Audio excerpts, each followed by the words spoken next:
अस्सलाम नाज़रीन, मैं हूं असद अली तूर अपने प्रोग्राम असद तूर अनसेंसर्ड में। मेरे साथ जो सुप्रीम कोर्ट के जिसे कहते हैं आप क्रीम ऑफ जर्नलिस्ट में से जो दो लोग हैं, नासिर मलिक साहब और नासिर इकबाल साहब और हसनात मलिक साहब मौजूद हैं। नासिर इकबाल आपको पता है डॉन के लिए रिपोर्ट करते हैं और मैं ये समझता हूँ कि इनको भी एक ऑनरेरी जज का वैसे अब मिल जाना चाहिए, जैसे वो यहाँ पे वकला को मिल रहा था, तो इनको भी कुछ ना कुछ ऐसा लाइसेंस मिल जाना चाहिए। तो नासिर मलिक साहब से आज जो review and order judgment and order review act है उसके ऊपर जो आज के दलाइल थे उस पर बात करेंगे क्या है। इसके अलावा हसनात मलिक साहब से मैं आज ये जानना चाहूँगा, इन्होंने कल एक बड़ी इंटरेस्टिंग स्टोरी की कि सुप्रीम कोर्ट में बैलेंस ऑफ पावर मोहतरम जस्टिस मुर्तज़ा बंदयाल साहब से सीनियर प्यूनर जज जस्टिस काजी फाइज ईसा को मुंतकिल हो गया। उसके अलावा भी जस्टिस मोहसिन अख्तर कियानी के खिलाफ भी रेफरेंस आया सब कुछ। तो इसके ऊपर ज़रा मैं हसनात मलिक साहब से बात करना चाहूँगा। हसनात मलिक की ट्रिब्यून के लिए ये स्टोरी करते हैं, अपना वीलॉग भी करते हैं, बहुत अच्छी स्टोरीज इनके वीलॉग में होती हैं और इनकी ट्रिब्यून की स्टोरीज भी बहुत अच्छी होती हैं। और मैं इसलिए इनको बहुत ज़्यादा इनको भी रिस्पेक्ट करता हूँ, नासिर भाई को भी ऑफ कोर्स, कि हसनात की पेनिट्रेशन और अंडरस्टैंडिंग पाकिस्तान की जो इंटरनल जुडिशल पॉलिटिक्स है उसमें बहुत अच्छी है। तो मैं इसलिए इनको मैंने आज तंग किया कि आप टाइम दें, ज़रा बताएं ये आप क्या स्टोरी में आप क्या कहना चाह रहे हैं, ज़रा मज़ीद एलेबोरेट करें और थोड़ा कुछ अंदर की बातें बताएं जो इन्होंने अगर स्टोरी में नहीं लिखी तो नासिर भाई, एक तो आज का जो अटॉर्नी जनरल के जो दलाइल थे उसमें मोदी जैसे बंदयाल साहब ने एक बड़े इंटरेस्टिंग एंड में रिमार्क्स दिए जो मेरी नज़र में क्रक्स ऑफ द डे थे। उन्होंने कहा कि देखिए, हमें कोई एतराज़ नहीं है आप 184(3) के उसमें अगर आप राइट ऑफ अपील देना चाह रहे हैं, लेकिन उस अपील के लिए कोई ग्राउंड्स तो देना, क्योंकि अपील इज़ लाइक अ री हेयरिंग, नई समात है केस की। और अगर कोई ग्राउंड है ही नहीं तो बिला वजह नए सिरे से नई समात कर दे, तो री तो हेयरिंग कर दे। तो वो क्या आज आपकी नज़र में आज क्या है क्रैक्स और किस तरफ आपको जाता नजर आया आज?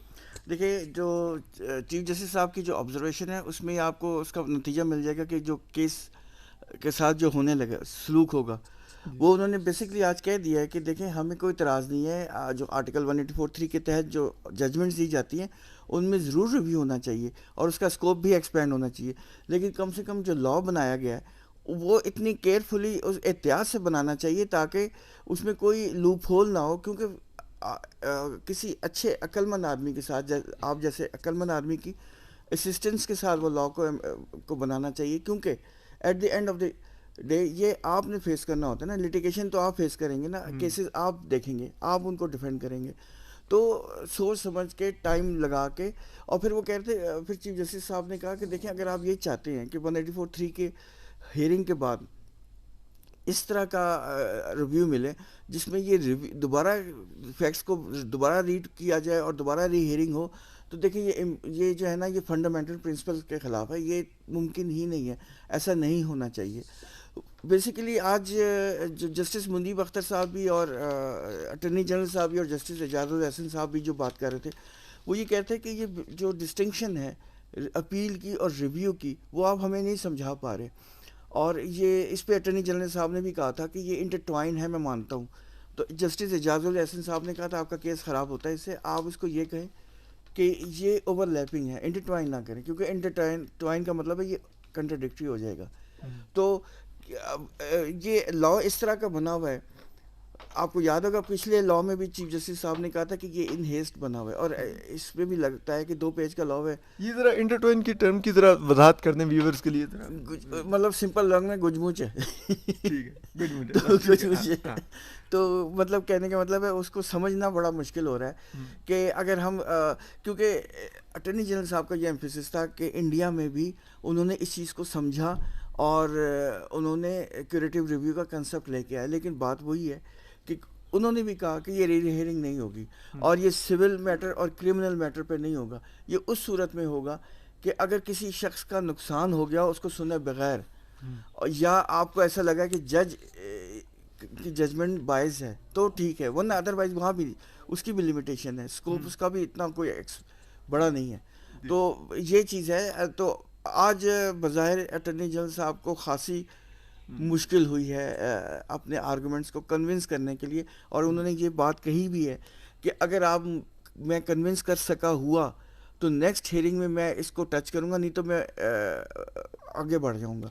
लेकिन मुझे नहीं लगता, उनको फिर इस बात पे आना पड़ेगा कि वो जो difference of review and appeal है वो अभी समझा नहीं पा रहे, कोर्ट ठीक को कन्विंस नहीं कर पा रहे। नहीं कर पा रहे। अच्छा, हसनात मलिक साहब, आपकी नज़र में भी आज जो मोअज़्ज़ज़ जज साहिबान का जो आर्गूमेंट था कि ये फ़र्क जो आप अपील और रिव्यू का ख़त्म कर रहे हैं, ठीक है, तो क्या आपको लगता है कि ये अटॉर्नी जनरल साहब के जो दलाइल थे वो कन्विंस नहीं कर पा रहे, या ये बेंच ऐसा है जो जहन बना के बैठा हुआ है कि आगे भी एक इससे मिलते जुलते प्रोसीजर एक्ट के ऊपर इन्होंने दिया हुआ है स्टे, और इसके ऊपर भी कुछ इसी किस्म का करेंगे? देखिए जी, मुझे ये चीज़ समझ नहीं आ रही कि एक तरफ हुकूमत जो है supreme court practice and procedure act में जो है वो मांग रही है कि फुल कोर्ट की हियरिंग हो, और इसमें 3 रुकनी बेंच। अब इसमें अगर वो डिसाइड कर देते हैं, कोई प्रिंसिपल ले डाउन कर देते हैं, तो वो अल्टीमेट उसको भी वो बेशक वो लार्जर बेंच है 8 रुकनी, लेकिन सीनियर जजेस हैं वही लीड करेंगे और उन्हीं की बात पे जाएगा। ये समझ नहीं आ रही हुकूमत ने, मेरा ख्याल है ये क्यों, इनको चाहिए था कि ये मैटर ये कहते हैं जी कि उसके साथ लिंकअप करें supreme court practice and procedure में और इकट्ठा सुना जाए। ये जो पहले सुनना, इसमें इतना कुछ कह दिया जाएगा कि वो केस भी इफेक्ट होगा। बज़ाहिर ये लग रहा है कि हुकूमत इस कानून में उसको अंदाज़ा है, ठीक है वो एक लॉ है, उसको डिफेंड किया जा रहा है, लेकिन ज़्यादा फोकस हुकूमत का है supreme court practice and procedure act को दिफा में, ज़्यादा उसको बचाने के चक्कर में, इसमें नहीं है। उनका ये है कि जी यहाँ रिव्यू में वो जो उनके काम हैं या जो जिस तरह की वो चीज़ चाह रहे हैं वो नहीं है, वो उसमें अपील और वो सारी चीज़ें आती हैं। लेकिन अगर आज ये बात होती है कि जी अपील भी का हक भी कॉन्स्टिट्यूशन अमेंडमेंट से होगा, तो फिर वो भी अफेक्ट होगा कि सुप्रीम कोर्ट प्रोसीजर एंड असल ये है कि ये जो तीनों जजेस हैं बहुत जो है वो क्या कहते हैं कि दाना जजेस हैं, लेकिन एक ये रिफ्लेक्ट करते हैं 70 साल का जो एक माइंड सेट जुडिशरी में चल रहा है, जो ये समझता है कि हम हमें कोई डिक्टेट या हमें कुछ नहीं कह सकता, इवन पार्लियामेंट भी नहीं। हम अपने आप को रेगुलेट करें तो ठीक है, कोई और हमारे मामला में। देखिए ये इफ्तिखार चौधरी से लेके अब तक ये सिलसिला चलता है, यानी हमने 18वीं तरमीम में भी वही देखा। लेकिन वो जजेस जो डायनामिक हैं, जो समझते हैं कि पार्लियामेंट सुप्रीम है, पार्लियामेंट हमें रेगुलेट कर सकती है, हमारे पास टाइम था, हमने नहीं अपने आप को रेगुलेट किया, बार बार सुपीरियर बार की तरफ से आया कि जी 184(3) में अपील का हक दें, सो मोटो की पावर को रेगुलेट करें, चीफ जस्टिस की पावर को। अगर आप नहीं कर रहे, तो अगर पार्लियामेंट ने कर दिया और उसके इख्तियार भी है, तो अब मसला आ गया कि नहीं जी ये नहीं, तो वो जजेस जो पार्लियामेंट को वेटेज देते थे वो इनको महरूम रखा गया है। ये बहुत बड़ा मैं समझता हूँ पार्लियामेंट के साथ, और मैं तो हैरान हूँ कि हुकूमत ने इस बेंच को कैसे उसके सामने आर्गू कर दे। फुल कोर्ट होता, जो मर्जी डिसाइड हो जाता, वो ठीक था, मे बी मेजॉरिटी फिर भी यही बेंच की आती, लेकिन एक चीज़ आती, दूसरा जो है पॉइंट ऑफ व्यू भी आता। इतना बड़ा इंपॉर्टेंट मैटर आ रहा है जो सुप्रीम कोर्ट की वर्किंग को जिसने डिसाइड करना है, और मज़े की बात है उसमें फ्यूचर के चीफ जस्टिस नहीं है। फ्यूचर के चीफ जस्टिस जो एक माइंडसेट को रिफ्लेक्ट करते हैं वो हैं लाइक माइंडेड। दूसरी तरफ पे जस्टिस काजी फैसा, जस्टिस मंसूर अली शाह, जो सबसे ग़ालिबन 2 साल के लिए चीफ जस्टिस हैं, इन अगर देखा जाए तो लॉन्गेस्ट होंगे, तो वो नहीं है। जैसे याहिया अफरीदी नहीं है। तो ये मेरा ख्याल है कि ये जो है ना, अगर कंप्लीट जस्टिस 187, तो बेंचेस की कंपोजिशन में जब तक कंप्लीट जस्टिस नहीं होगा, ये मैं इन चीज़ों, देखें हमें पहले ही पता होता है कि ये क्या, क्योंकि वो उनको ये है कि ये कानून को इसमें कोई शक नहीं है कि हुकूमत ने भी जल्दी से बनाया ये कानून, रिव्यू वाला ओवरलैपिंग है, सही तरीके से एडवाइस नहीं ली गई। लेकिन दूसरी तरफ भी है कि वहाँ भी हर रोज़ ट्रांस चेंज हो रहे हैं। एक तरफ आता है कि जी आप हमारी जुरिडिक्शन को बढ़ा सकते हैं, रोक नहीं सकते। फिर आता है कि नहीं आप सिंपल लॉ से नहीं कर सकते, कॉन्स्टिट्यूशन अमेंडमेंट से कर सकते हैं। फिर आता है कि जी नहीं जो है वो आप इसमें कंप्लीट जस्टिस ग्राउंड देना पड़ेगा, आपको री हियरिंग होगी, अपील और रिव्यू में फ़र्क होगा। ये चीज़ें आपके जजमेंट में भी आप थोड़ा बहुत इंटरप्रेट कर सकते हैं, कोई ऐसी बात नहीं है। आप कर देना, इनके तो टोलियल प्रोसीडिंग है।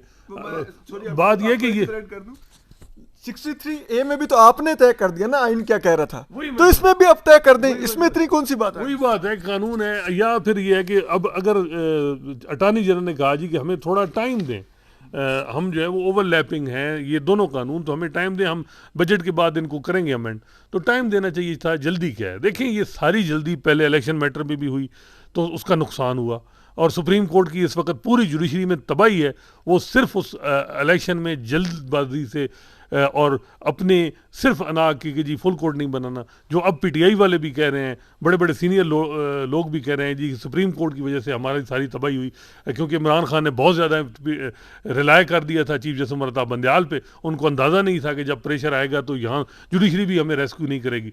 तो हमें चाहिए था कि हमें नेगोशिएशन जो चल रही थी और जो साद रफीक बार बार उनको कह रहे थे, तो हमें मानना चाहिए था। अब पीटीआई वाले भी सारा ब्लेम चीफ जस्टिस साहब को कर रहे हैं और इधर तो कर ही रहे हैं। तो मैं ये समझ नहीं आती कि चीफ जस्टिस साहब जो हैं वो ठीक है, लेकिन वो जब उन जिनके लिए वो कर रहे हैं या जो कुछ इलेक्शन दिलवाना चाह रहे थे वो भी नाराज़ हैं, दूसरे भी नाराज़ हैं, समझ नहीं आती फिर खुश कौन है। मैं असनाद आप पर वापस आता हूँ, लेकिन एक मैं जो नासिर इकबाल साहब आपसे मैं एक और जो पूछना चाह रहा था, क्या आपको लगता है कि सुप्रीम कोर्ट में जो बैलेंस ऑफ पावर है, जो हसनात मलिक साहब की कल की स्टोरी थी, वो शिफ्ट हुआ है? पिछले दिनों आपने एक स्टोरी तो की थी कि जिसमें आपने कहा था कि सुप्रीम कोर्ट के एक सीनियर रुकन का कहना है कि ऐसे इख्तलाफात उसने कभी नहीं देखे जजेस के बीच में। तो अब आपको लगता है कि वो इख्तलाफात का नतीजा ये निकल रहा है कि अब बैलेंस ऑफ पावर कहीं और शिफ्ट हो रहा है, आने वाले चीफ जस्टिस को शिफ्ट हो रहा है? देखें, ये तो एक नेचुरल है कि वो तो होगा, बैलेंस ऑफ पावर शिफ्ट तो होगा। लेकिन ये बात जहाँ तक ये ना कि ये जो मेरी समझ आती है कि कुछ एफर्ट्स हुई हैं बैकग्राउंड में, और उसमें ये बात समझाई भी गई है और ये बात रियलाइज़ भी हुई है कि ये कोई मतलब अच्छी मेमोरीज छोड़ के जानी चाहिए, चीज़ों को अच्छी तरीके से हैंडल करना चाहिए। ऐसी बिकरिंग या मतलब पेनफुल मेमोरीज के साथ नहीं जाना चाहिए। तो कुछ अंडरस्टैंडिंग है, और वैसे भी जो जज या चीफ जस्टिस या जो भी जज रिटायर हो रहा है उसके पास टाइम कम हो, तो उसका फोकस जजमेंट राइटिंग में होना चाहिए, और उसको चाहिए। और ये मतलब अच्छी बात होती है नेचुरल उस प्रिंसिपल के लिए कि वो एडमिनिस्ट्रेटिव इश्यूज और ये जितने भी डिसीजन मेकिंग पावर्स और ये है ना, वो शिफ्ट कर दें, अपने दूसरे प्यूनी जज को दे दें, ताकि उनको ये भी तो पता लगे ना। देखें, ये तो नहीं हो सकता ना कि वो जब चीफ जस्टिस बने उन्हें उस वक्त समझ आई कि ये भी रहता है वो भी रहता है। बहुत सारे एडमिनिस्ट्रेटिव इश्यूज होते हैं जो हर एक को नहीं पता होते, वो सिर्फ चीफ जस्टिस को पता होता है क्योंकि उसने डिसीजन लिए हुए होते हैं, ताकि वो उनको टाइमली पहले पता लग जाए। ये एक अच्छी चीज़ है और मैं तो इसको अप्रिशिएट करता हूँ, ये कोई बुरी चीज़ नहीं है, ऐसा होना चाहिए। जहाँ तक है कि देखें, माहौल जितना अच्छा होगा इस इंस्टीट्यूशन के लिए भी इतना अच्छा होगा। और तीसरी बात ये कि जो जजेस होते हैं वो किसी को खुश करने के लिए नहीं ऑर्डर्स देते, किसी को जजमेंट, उनकी जजमेंट गलत भी हो सकती है, उनकी जजमेंट अच्छी भी हो सकती है। जो उनको समझ में आती है लॉ को पढ़ के या प्रेसिडेंस देख के या केस की हिस्ट्री देख के या जो आर्गूमेंट सुन के, उन्होंने वो डिसीजन देना है। तो ये बात बिल्कुल ठीक है कि जजेस को माहौल अच्छा रखना चाहिए, क्योंकि ये लास्ट कोर्ट ऑफ रिजॉर्ट है, मतलब इसमें ये आखिरी कोर्ट है, इसके बाद कोई जस्टिस नहीं है। तो बेहतर यही होता है कि लोगों का जो कॉन्फिडेंस है, जो टूट भी रहा था या टूटते टूटते रुक गया या जो भी है, वो ख़राब ना हो। ये बहुत अहम है, क्योंकि हमारे मुल्क में इंस्टीट्यूशंस आपको पता है एक के बाद एक पे अटैक हो रहा है, और पिछली हुकूमत ने तो कोई इंस्टीट्यूशन नहीं छोड़ा, मीडिया से लेके कोई डिपार्टमेंट ऐसा नहीं है जो कंट्रोवर्शियल ना हुआ। तो ये टाइम है कि इंस्टीट्यूशंस को अपने आप को कंट्रोवर्शियल नहीं बनाना चाहिए। शुक्रिया नासिर साहब। हसनात भाई, आपकी जो असल में ये स्टोरी थी कि बैलेंस ऑफ पावर शिफ्ट हो रहा है, एक तो आपने उसमें जस्टिस मुसर्रत हलाली साहिबा की एलिवेशन का जिक्र किया कि वो मौजूद जस्टिस काजी फाइज ईसा की नॉमिनी थी और मुतफ़िका तौर पर एलिवेट हुई। और तो अब आप किस बुनियाद पर ये समझते हैं कि बैलेंस ऑफ पावर शिफ्ट हो रहा है, और इसकी क्या सिग्निफिकेंस है जो आने वाले दिनों में हमें नज़र आएगी मुख्तलिफ अमूर में? क्योंकि आपको पता है ये बड़ा क्रूशल टाइम चल रहा है, इलेक्शन से पहले एक खींचातानी जारी है, इलेक्शन होना है नहीं आना, पंजाब में इलेक्शन का मैटर अभी तक चल रहा है, एक सुप्रीम कोर्ट की इंटरनल पॉलिटिक्स है। तो ये कहाँ पे आप ये देख रहे हैं, ये क्या इसके इम्प्लीकेशंस हैं और वजूहात क्या हैं? देखें, अभी तो आप नहीं कह सकते, एक तो समर वेकेशन शुरू हो रही है नेक्स्ट वीक से, और जस्टिस काजी फाइज अभी किसी बेंच का हिस्सा नहीं है। ये सारी चीज़ें तो सितंबर में ही स्टार्ट होंगी, लेकिन ये अब रियलाइजेशन हो गई है कि अब आप इग्नोर नहीं कर सकते जस्टिस काजी फाइसा को। जस्टिस मुसर्रत हिलाली की अपॉइंटमेंट से जो एक नज़रियाती डिवाइड हम कहते थे कि 8-7 है, अब 8-8 हो गई है। और जस्टिस उमर अता बंदयाल जब रिटायर होंगे तो फिर जस्टिस काजी फाइसा जज लगाएंगे, और उसके अलावा जो एक सीट खाली है उस पर भी जो जुडिशल कमीशन के मेंबरान हैं वो कहते हैं जी कि वो अब छुट्टियों के बाद यानी जस्टिस काजी फाइजा ही उसको नॉमिनेट करेंगे। देखिए, मेरा ख्याल है कि चीफ जस्टिस उमर अता बंदयाल को इस चीज़ का हकीकत रियलाइज़ करनी चाहिए, वो पहले करनी चाहिए थी। वो सीनियर पुनी जज थे, उनको मुशावरत से सारे मामलात, अब देखें जब इस दफ़ा उन्होंने मुशावरत से, या जो भी अब इस दफ़ा भी बड़ा मुश्किल से बताया जा रहा है एजेंडा जारी हुआ, उसकी भी एक अपनी कहानी है। लेकिन ये है कि देखें वो बड़ा रिलेक्टेंटली जो है वो ये एजेंडा जारी हुआ जो था। इसके बाद इनफॉर्मल मीटिंग हुई, इनफॉर्मल मीटिंग जुडिशल कमीशन की हुई, उसमें इस चीज़ को पाबंद किया गया कि जी हम नेक्स्ट वीक मीटिंग होगी और जैसे मुसरत हिलाली होंगी, फिर उसके बाद उसका पूरा पूरा पैरा दिया गया उस मामले का। तो उस चीफ जस्टिस को पाबंद किया गया कि वही होंगे, नहीं वो वो देख सकते हैं। वही, क्योंकि अब ये भी एक था कि जी जो 6 मेंबरान हैं फिर वो खुद ही नॉमिनेट कर देंगे। ये एक रियलाइजेशन थी कि भाई ये करके और पार्लिमानी कमेटी भी अप्रूव कर देगी, नोटिफिकेशन भी हो जाएगा, तो फिर ये एक नया अगले 2-3 महीने और नया एक प्रॉब्लम हो जाती है। और एक खातून जज थी कि छोटे सूबों से थी, तो सब फिर आखिर में यही किया गया कि बेहतर है फिर कर ही लिया जाए। और पेशावर हाई कोर्ट में वैसे भी चीफ जस्टिस साहब का कोई स्टेक नहीं, बंदयाल साहब का उनका कोई फेवरेट तो उधर नहीं है, उनकी नहीं, उनका जो है वो उस हवाले से तो उन्होंने मान गए, ठीक हो गया। तो अब ये है कि सिंध से उनकी अपॉइंटमेंट उनकी मर्जी की नहीं हो पाएगी क्योंकि वो मेजॉरिटी में नहीं है judicial commission. Supreme judicial council में भी जो है वो जस्टिस काजी फैसल और जस्टिस सरदार तारिक हैं, और उसके अलावा जो है वो 2 जजेस हैं लाहौर हाई कोर्ट के चीफ जस्टिस और सिंध हाई कोर्ट के। तो वहाँ भी सुप्रीम जुडिशल काउंसिल को में भी जस्टिस काजी फैसल के रोल को आप इग्नोर नहीं कर सकते। जहाँ तक ये केसेस चल रहे हैं इसमें तो चीफ जस्टिस साहब चलाएंगे मामलात इसी तरह जो हैं, लेकिन एक हद से ज़्यादा वो अब नहीं जा सकते।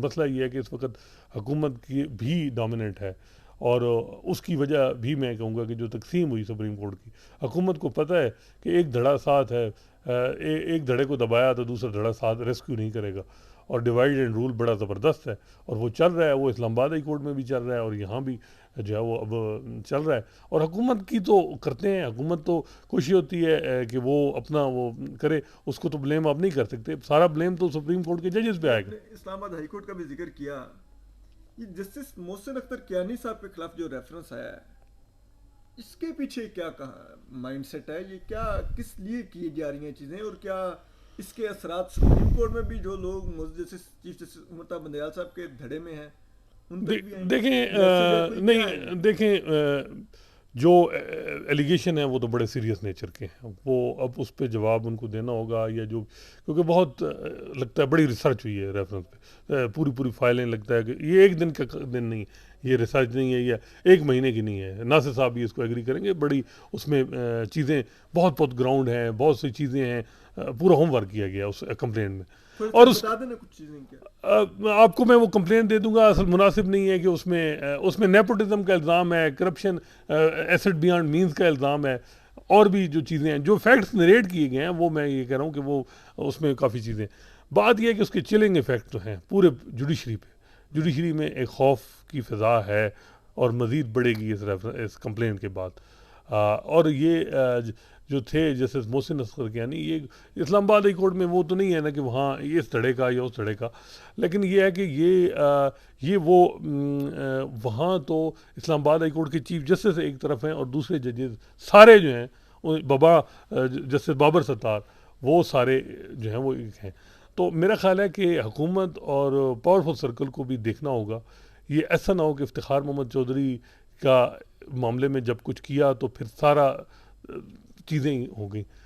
आप पॉलिटिशियंस या जर्नलिस्ट को डिफरेंट तरीके से डील कर सकते हैं, जजेस सिर्फ उनमें अगर यूनिटी आ गई तो मेरा ख्याल है फिर सब के लिए मुश्किलात हो जाएंगी। बहुत उनके पास भी डिजोरो बड़ी पावर है, सिर्फ ये नहीं है कि अब कहते हैं ना कि आर्डर इम्प्लीमेंट, वो तो सिर्फ ये है कि इनको they should be thankful to justice Bandial साहब कि वो उन्होंने जुडिशरी को यूनाइट नहीं किया।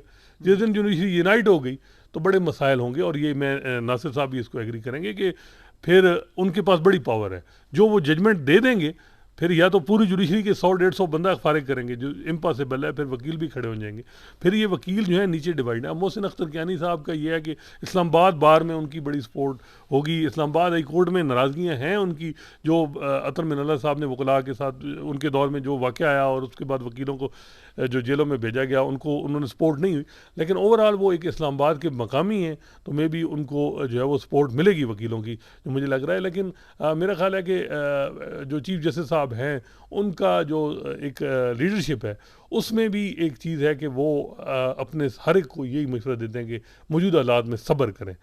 तो सब्र जो है वो उनकी एक एडवाइस है, और जो है वो इवन बताया जाता है कि ये कुछ जजेस इस्लामाबाद हाई कोर्ट के इधर भी आए थे, कुछ अपने उन्होंने ग्रीवेंस दिए बताए थे, लेकिन उन ग्रीवेंस पे मेरा ख्याल है कि उनको, जो मुझे अंदाज़ा है, खबर तो नहीं है, चीफ जस्टिस साहब ने कहा होगा कि सब्र करें, तो सब्र ही कर रहे हैं वो।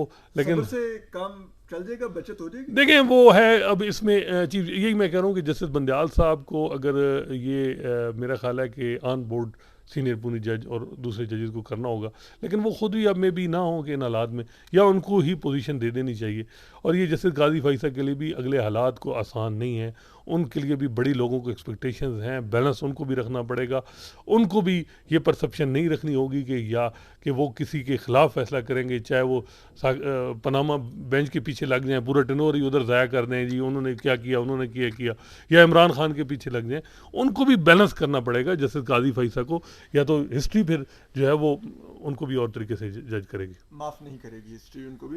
मुझे सर एक आखिरी बात करके मैं जाना चाहूँगा, ये बताएं ये क्या तरीका है कि एक पिटीशन आपने एक कंप्लेंट भेज दी और आप एक्सेसिबल भी नहीं है, ठीक है, मीडिया को आपने सब जगह भेज दी है कंप्लेन, ठीक है, कंप्लेनेंट की बात कर रहे हैं, कंप्लेनेंट की बात करें, उन्हें फ़ोन करें तो आप ज़रा फ़ोन करके देखें वो आपको मिलते हैं कि नहीं मिलते, वो एक्सेसिबल नहीं है।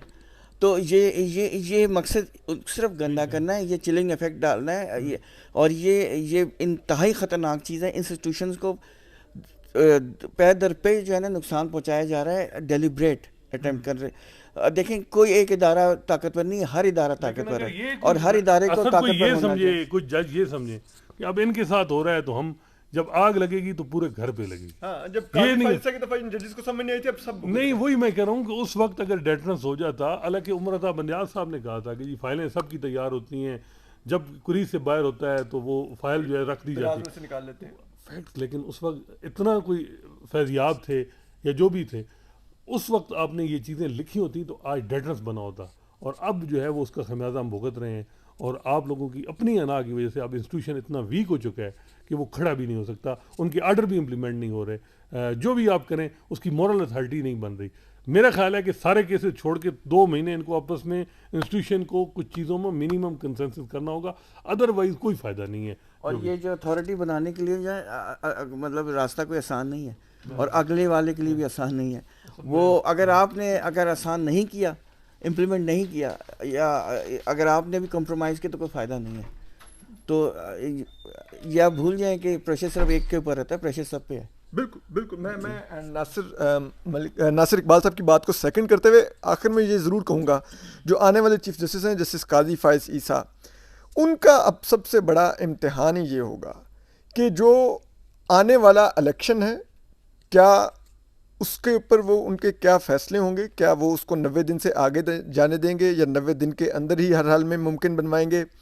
उसके अलावा ये जो मिलिट्री कोर्ट्स वाले मामलात हैं, इसमें जस्टिस काजी फायज ईसा क्या पोजीशन लेंगे, और ये जो नासिर मलिक साहब भी जिस तरफ इशारा कर रहे हैं कि नासिर इकबाल साहब, sorry I really apologise, Nasir Iqbal साहब जिस तरफ इशारा कर रहे हैं कि ये मामलात सिर्फ चीफ जस्टिस उमरता बंदयाल की हद तक मुश्किल नहीं देंगे, ये आने वाले चीफ जस्टिस पर भी इसके असरात होंगे और नज़र आएंगे।